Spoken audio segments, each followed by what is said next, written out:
Hey everyone, welcome to let's crack UPSC CSC Hindi. Rinku live में बहुत बहुत स्वागत है आप सब लोगों का। तो आज मैं बिगिनर्स के लिए जो अब तैयारी की अपनी शुरुआत करने जा रहे हैं, जिनका टारगेट 2027 है, 28 है, 29 है, मैं उनके लिए ये सेशन लेकर आई हूं। तो एनसीईआरटी बुक्स, सभी लोगों से आप लोगों ने सुना होगा कि एनसीईआरटी बुक पढ़ो, एनसीईआरटी बुक पढ़ो। आज मैं भी उसका इंपॉर्टेंस बताऊंगी, पर सबसे जरूरी मैं ये बताऊंगी कि आपको एनसीईआरटी की कौन सी बुक्स पढ़नी चाहिए। क्योंकि जैसा मेरे पीछे आप देख पा रहे हैं, ये नंबर ऑफ 9 बुक्स हैं कोर एनसीईआरटी हिस्ट्री की। उसमें भी अगर हम लोग बात करें क्लास 8 की एनसीईआरटी की, तो ये 2 है। तो वैसे 10 कोर एनसीईआरटी की बुक्स हो गई 6 to 12। तो अगर इसको हम लोग पूरा का पूरा पढ़ेंगे तो ये अपने आप में एक बहुत बड़ा एक वाइड जो है कंटेंट हो जाएगा और आपका बहुत टाइम टेकिंग भी है इसमें। तो इसमें जरूरी है ये जानना कि हमको इसमें कौन सा पढ़ना है, ओवरबर्डन ना होते हुए, जो हमें हिस्ट्री की बेसिक समझ भी दे दे, कॉन्सेप्ट भी दे दे। तो आज हम लोग इस पर ही बात करने जा रहे हैं। तो बने रहिएगा इस सेशन के साथ, बिल्कुल एंड तक आपको बने रहना है इस सेशन के साथ। तो शुरुआत करने से पहले मुझे आप लोगों को यह बताना है कि 19,999 में आपका टारगेट 27 है, 28 है, 29 है या 26 है। 19,999 में आपको जो है मिल रहा है कोर्स 12 मंथ्स फ्री एक्सटेंशन भी, और इसमें आपका कंप्लीट प्रीलिम्स और मेंस का कवर कराया जाएगा। ये ऑफर कल खत्म हो रहा है, तो आप अगर प्लान कर रहे हैं तो आप देर ना करें। और इसमें तीनों माध्यम यानी bilingual, Hindi medium, English medium से कोर्स है, जिसमें कि मैं प्रारंभ बैच में आपका हिंदी मीडियम से पूरा कंप्लीट कराऊंगी। एनसीईआरटी इंक्लूडिंग आपका पूरा हिस्ट्री और कल्चर, इंडियन सोसाइटी वगैरह में आप लोग का कवर कराऊंगी। तो आज का हमारा जो प्रश्न है, जो सवाल है, वो ये है कि ये जो नंबर अप आप ये देख पा रहे हैं, नंबर अप ये टोटल बुक्स, तो हम इसमें कौन कौन से पढ़े। ये जो 9 और 10 जो बुक है, जैसा कि मैंने बताया कि कोर अगर हम लोग बुक की बात करें तो ये है कितना है, तो ये नंबर ऑफ 9 देख पा रहे हैं, और 8th की 2 वॉल्यूम है, तो इसलिए हम 10 कह रहे हैं। तो 6 to 12 ये इतनी किताबें हैं, इतनी बुक्स हैं। तो हमें यहां पर बहुत ही स्पेसिफिक होकर पढ़ना पड़ेगा कि कहां से क्वेश्चन आते हैं और किसको पढ़ने से हम उनको टारगेट कर पाएंगे और हमारा ज्यादा समय भी बर्बाद ना हो। तो न्यू एनसीईआरटी की ये सब हम लोग किन की बात करें, तो हम लोग ये बात करें ये न्यू एनसीईआरटी की। और ये जो न्यू एनसीईआरटी की बात करें तो ये मैं आपको पहले ये क्लियर करना चाहती हूं कि ये सभी किताबें पढ़ने की जरूरत आपको नहीं है। इसीलिए तो ये सेशन लेकर आई मैं कि कौन सी पढ़नी है। क्योंकि ऐसा है कि ये जो है, जो न्यू एनसीईआरटी है आपकी, तो इसमें जो अगर हम लोग बात करते हैं सभी किताबों की, जैसे जैसे हम लोग सीनियर क्लास में जाते हैं तो क्या होता है कि वो आपकी यूपीएससी के सिलेबस से पूरी तरह मैच नहीं करता। यानी अगर आप उसको पढ़ते हैं यूपीएससी की तैयारी के लिए, बाकी 11th 12th वाले, 10th 9th वाले जो जिस क्लास का है वो तो पढ़ेंगे ही, लेकिन अगर आप यूपीएससी के लिए पढ़ते हैं तो आपका समय यहां पर ज्यादा जाएगा और आपको क्वेश्चन कम मिलेंगे। तो इसीलिए ये जानिए कि आपको कौन सी पढ़नी है। तो आपको सबसे पहले तो ये पढ़ना है क्लास 6 के एनसीईआरटी। ये क्लास 6 के एनसीईआरटी है, जिसको जो हिंदी और इंग्लिश दोनों में है, जिसको हम लोग कहते हैं आवर पास्ट। तो ये आवर पास्ट जो है हमारा अतीत, तो ये हमारा अतीत 1 है। तो जब भी आप एंशिएंट हिस्ट्री, प्राचीन भारत पढ़ने जाते हैं तो आपको थोड़ा घबराहट थोड़ी तो होती है, क्योंकि आप उससे अपने को कनेक्ट नहीं कर पाते हैं, कनेक्ट करने में मुश्किल होता है। इस मुश्किल इसलिए होता है कि हम आज से जो है 5,000 साल पहले के इतिहास को पढ़ना शुरू करते हैं। तो 5,000 साल पहले का, 4,000, 3,000, 2,000, 1,000 साल पहले का जब हम हिस्ट्री पढ़ना शुरू करते हैं तो फिर हमको वहां पर जो है 500 600 साल, मतलब आपकी जो एंशिएंट हिस्ट्री है वो आपका समझ लो कि कितना, तो ये 5,000 साल पहले से शुरू होकर, और अगर स्टोन एज की बात करें, स्टोन एज को छोड़कर मैं कह रही हूं, स्टोन एज तो फिर हम लोग इस 20 लाख वर्ष पहले से शुरू हो गया। मैं स्टोन एज को छोड़कर बात कर रही हूँ, ये मैं मतलब आईवीसी से, इंडस वैली सिविलाइजेशन, हड़प्पा सभ्यता से बात कर रही हूँ। उसको, स्टोन एज को छोड़ देते, वो तो वर्ल्ड वाइड होता है, पढ़ना वो भी है आपको। तो 5000 साल पहले से शुरू होकर और ये आज से लगभग कब कितने 100 साल पहले तक चलता है, तो आज से अगर हम लोग बात करें तो हम इसको पढ़ते हैं गुप्त काल तक। तो गुप्त काल का जो शुरुआत होता है वो शुरुआत होता है वही आपका जो है 3rd 4th सेंचुरी में, अब वो चलता है लगभग 6th सेंचुरी तक, यानी 600 साल पहले तक। तो 5000 साल पहले से शुरू करके 600 साल पहले तक का ये पूरा इतिहास हम लोग इसमें पढ़ते हैं। और इसमें बहुत सारे ऐसे टर्म्स आते हैं, बहुत सारा ऐसा ऐसी बातें कॉन्सेप्ट होता है जिससे आपको थोड़ा मुश्किल होता है कनेक्ट करने में। कुछ कुछ चीजें आपने सुनी हुई है, कुछ चीजें आपने सुनी हुई नहीं है। अब ये जो एनसीईआरटी है ये आपको पूरा क्या करता है, पूरा एक बेसिक समझ आपको दे देता है कि हमारी एंशिएंट हिस्ट्री है क्या और हम इसमें पढ़ते क्या। ये स्टोन एज से आपका शुरू हो जाता है और कैसे हम अपने इतिहास के बारे में जानते हैं ये भी ये बताता है। बीसी क्या है, एडी क्या है, ये सारी चीजें एकदम छोटी छोटी चीजें आप इस एनसीईआरटी को पढ़कर आपका क्लियर हो जाता है। तो इसलिए आपको ये एनसीईआरटी जरूर पढ़ना है ताकि आप स्टैंडर्ड बुक को समझ पाए। अगर आर्य शर्मा बुक लिस्ट में आपको स्टैंडर्ड बुक आर्य शर्मा लेना है या फिर टीचर के नोट से पढ़ते हैं, टीचर की क्लास लेते हैं, तो भी अगर आप इसको पढ़ चुके रहेंगे, इसको पढ़े रहोगे आप, तो आपको क्लास अच्छी तरह से समझ आएगी। तो इसलिए आप लोगों को क्या पढ़ना है, तो आपको पढ़ना है क्लास 6 की एनसीईआरटी और फिर आप लोगों को पढ़ना है क्लास 7 की एनसीईआरटी जो आवर पास 2 है। और ये क्या, ये आपको बताता है मध्यकालीन भारत के बारे में, यानी जो है हमारा जो मेडिवल हिस्ट्री है, तो ये मेडिवल हिस्ट्री के बारे में ये पूरा आपका बताता है। और यहां से आपको बहुत सारी टर्मिनोलॉजीज मिलती हैं।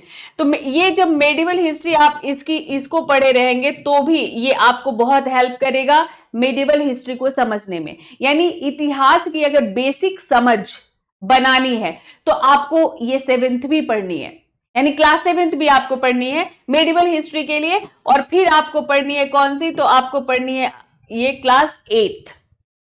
तो ये आवर पास 3 है। ये क्लास 8 की ये जो बुक है ये क्या है, तो ये है आपका मॉडर्न हिस्ट्री।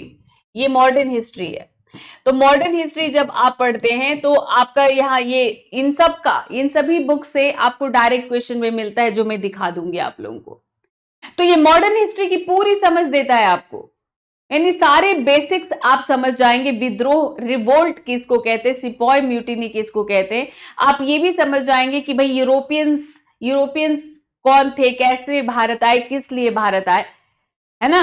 तो ये मतलब बहुत छोटी छोटी चीजें हैं इसमें। बहुत सारे आप लोगों को इसमें टर्म्स में मिलते हैं कि औरांग क्या है ना, औरांग जैसे ऐसी बहुत सारी शब्दावलियां भी मिलती हैं। सबसे बड़ी चीज ये है कि शब्दावलियों के लिए तो चलो कोई बात नहीं, एक अलग से हम लोग क्लास भी आपको दे देते कि चलो हिस्ट्री टर्मिनोलॉजी समझ लो, लेकिन कॉन्सेप्ट कैसे समझोगे, बेसिक कॉन्सेप्ट को समझने के लिए ये आपकी 8th की एनसीईआरटी, यानी मॉडर्न हिस्ट्री को समझने के लिए भारत में यूरोपियंस कहां से आए, किस लिए आए, और औपनिवेशिक काल क्या है, यानी कॉलोनियलिज्म क्या है, उपनिवेशवाद क्या है, और किस तरह से भारत में अंग्रेजों ने अपने शासन की स्थापना की, और किस तरह से हम लोगों ने उनको भारत को उनसे आजाद करने के लिए हमने कैसे आंदोलन की शुरुआत की।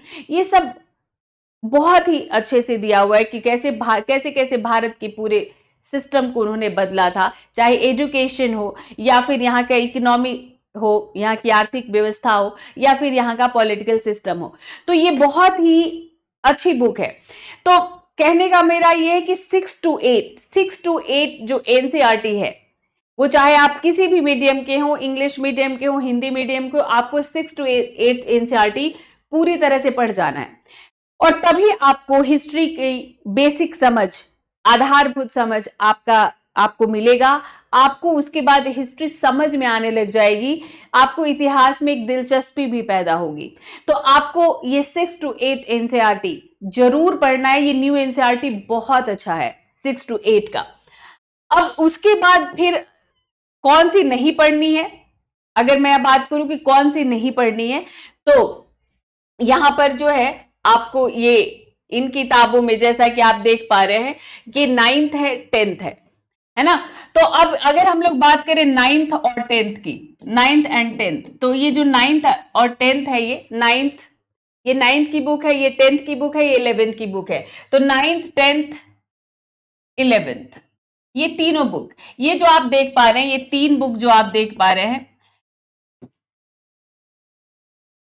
ठीक। तो ये जो तीन बुक है 9 टू 11th, तो 9 10th 11th की जो बुक है, ये जो है ये पूरे वर्ल्ड हिस्ट्री पर है। किस पर है ये? तो ये मतलब इसमें कुछ इंडियन हिस्ट्री के भी चैप्टर्स दिए गए हैं, जैसे इंडस वैली सिविलाइजेशन भी है, पर इसमें जो है कुल ओवरऑल जो है आपको वर्ल्ड हिस्ट्री यानी विश्व का इतिहास इसमें आप लोगों को पढ़ाया गया है, ओल्ड सिविलाइजेशन से लेकर 18th सेंचुरी यानी मॉडर्न टाइम तक ये चलता है। लेकिन इसमें अगर हम लोग बात करें स्पेसिफिक नॉलेज की, तो ये बहुत इलेबोरेटिव है। वैसे बहुत टाइम हो, इंटरेस्ट हो, अगर ओल्ड सिविलाइजेशन जैसे इजिप्ट है, मेसोपोटामिया है, रोमन सिविलाइजेशन है, तो अगर इनके बारे में जानना है, बहुत मजा आ रहा है जानने के लिए, फ्री है, कहानी कोई पढ़नी है, तो उसके लिए तो ये है।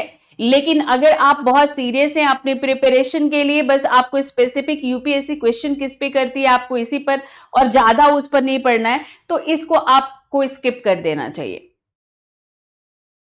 इसमें ऐसा नहीं कि एकदम सिलेबस नहीं मैच करता, आपका जीएस पेपर, वर्ल्ड हिस्ट्री आपके जीएस पेपर 1 में आता है।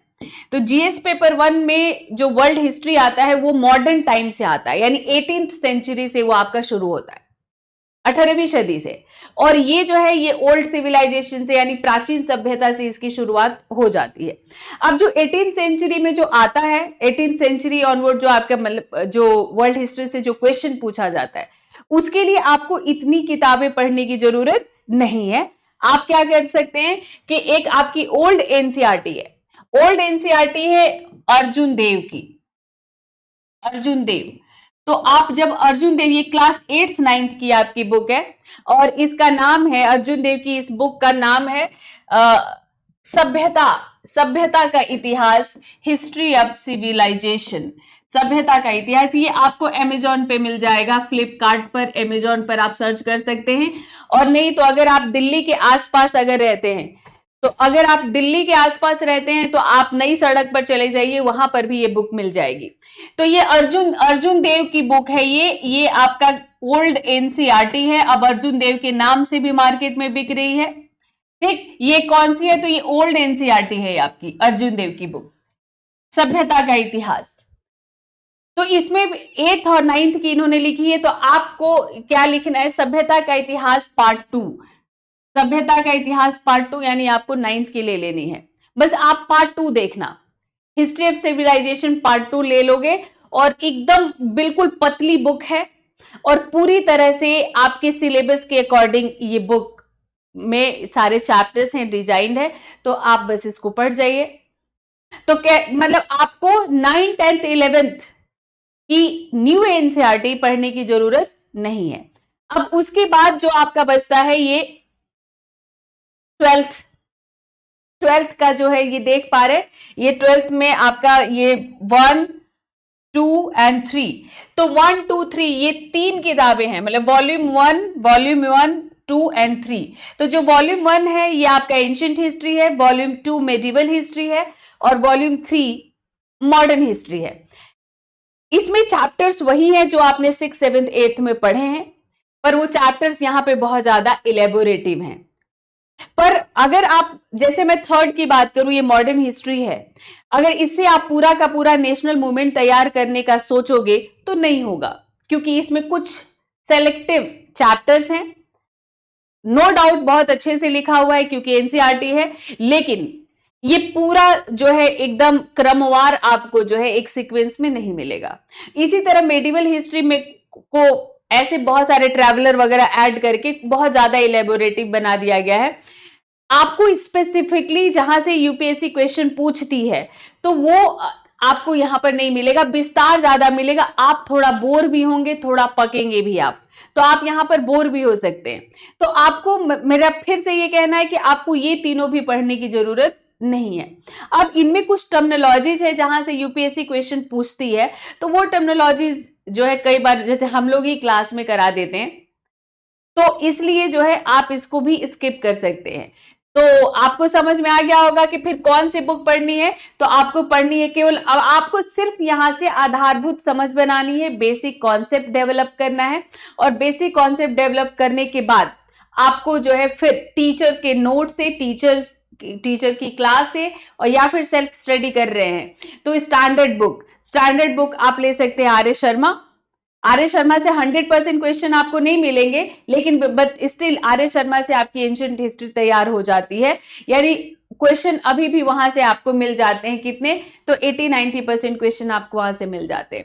तो आप पढ़ेंगे ये सिक्स पढ़ेंगे, और फिर 6 के बाद 7 पढ़ेंगे मेडिवल हिस्ट्री के लिए, और स्टैंडर्ड बुक ले लेंगे ओल्ड एनसीईआरटी सतीश चंद्र, आर्य शर्मा भी ओल्ड एनसीईआरटी हैं, तो सतीश चंद्र ले लेंगे आप इनके लिए। और फिर आप मॉडर्न हिस्ट्री पढ़िए, मॉडर्न हिस्ट्री के लिए आप स्पेक्ट्रम ले सकते हैं या बिपिन चंद्र ले सकते हैं, लेकिन पहले इसको पढ़ने के बाद इससे बहुत कुछ मिलेगा। डायरेक्ट क्वेश्चन पूछे जाते हैं यूपीएससी में आपके 6 to 8 एनसीईआरटी से भी डायरेक्ट।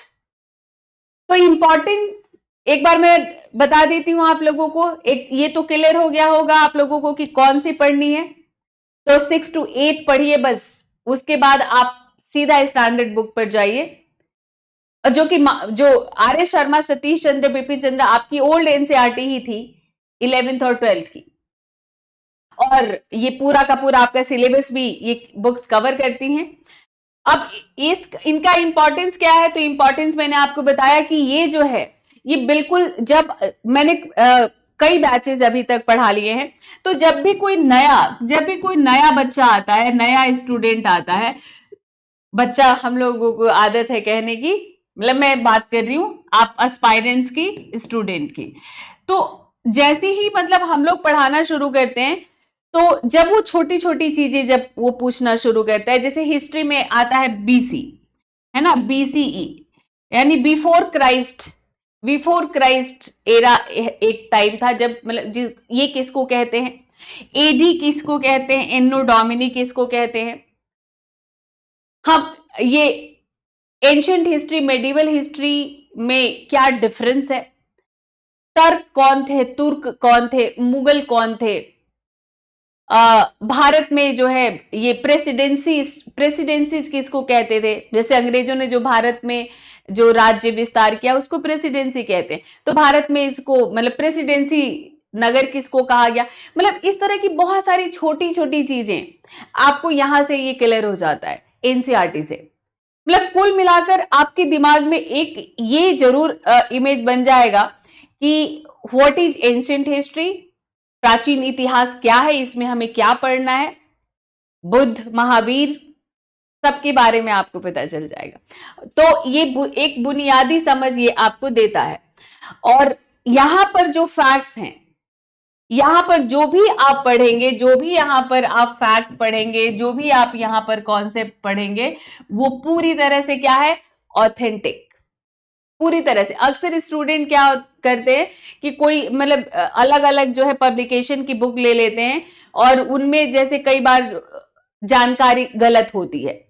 अब यहां पर भी आपको मैं बताती हूं कि आपको कोर एनसीईआरटी ही पढ़नी है, जो www.ncrt.nic.in पर आपको मिल जाएगा, वहां से पूरी बुक की पीडीएफ आप डाउनलोड कर सकते हैं। और नहीं तो मार्केट में भी आप नीचे देखिए जहां पर एनसीईआरटी लिखा हुआ हो, बहुत सारी पब्लिकेशंस है, बहुत सारे लोग हैं जो एनसीईआरटी को अपनी भाषा में कंपाइल कर दिया है उन्होंने, और फिर उसको वो बेचते हैं, वहां पर भी आपको इंफॉर्मेशंस गलत मिलती हैं।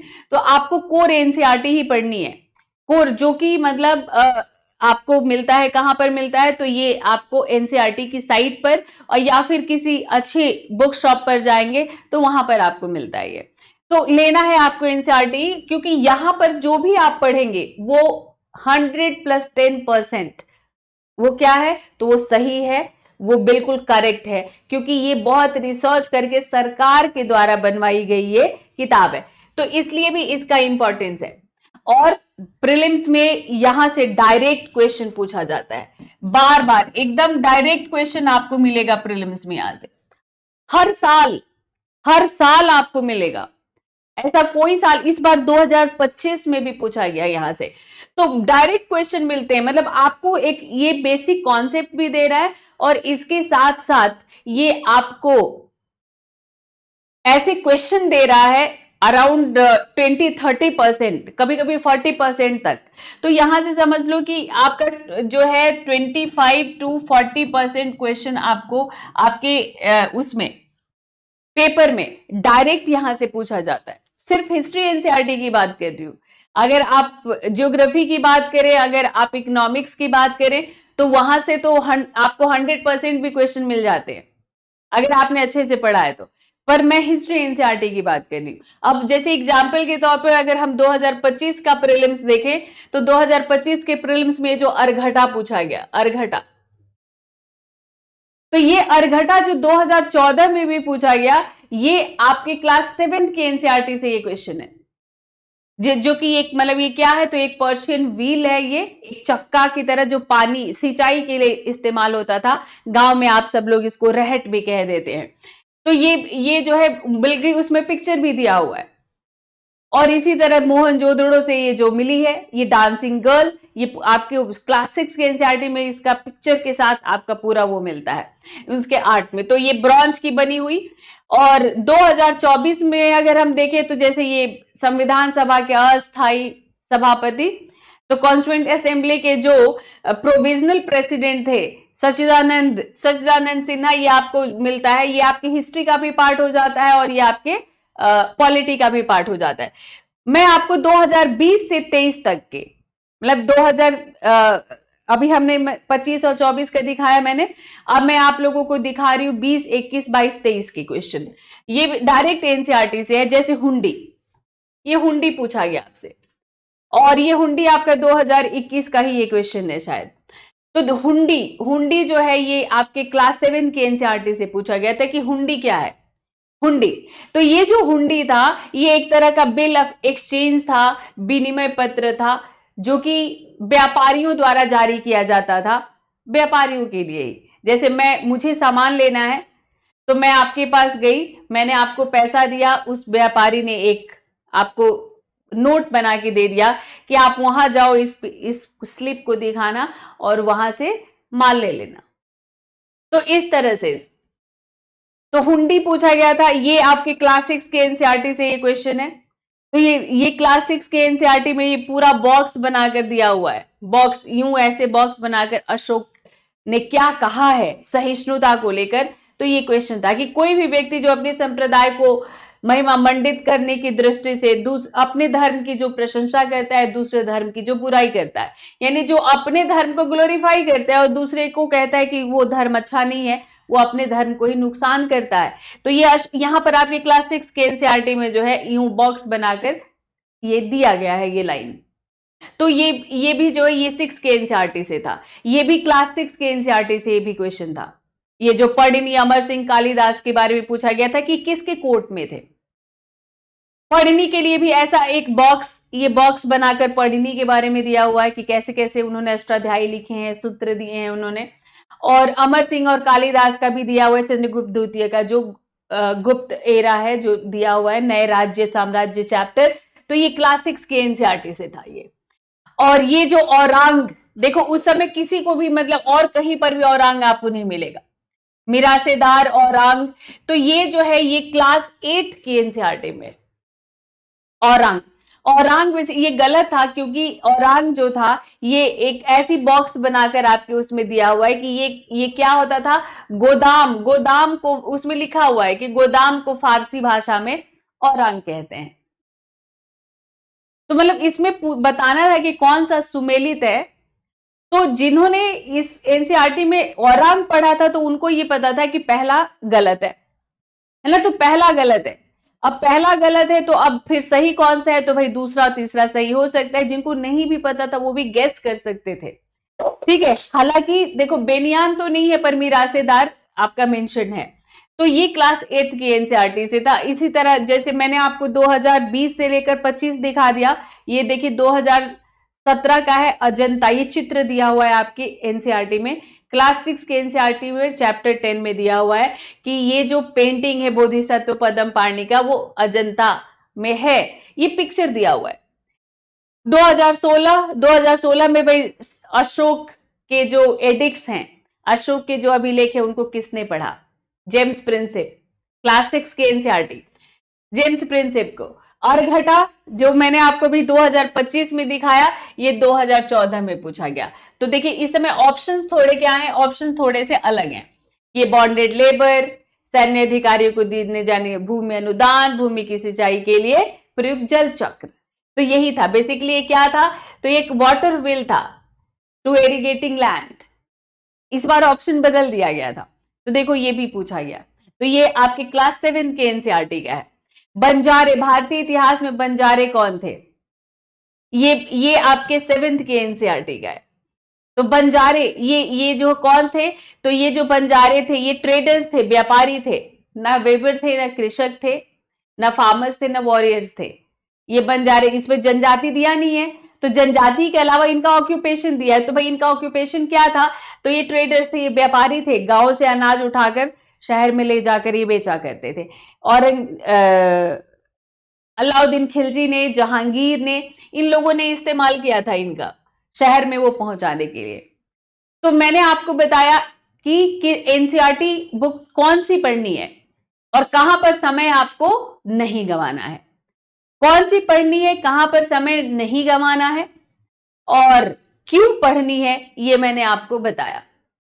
तो उम्मीद है कि ये सेशन आपके लिए, आपके तैयारी की शुरुआत में सही दिशा बहुत जरूरी है, सही दिशा में मेहनत करने की बहुत जरूरी है कि कहाँ किस दिशा में मेहनत किया जाए।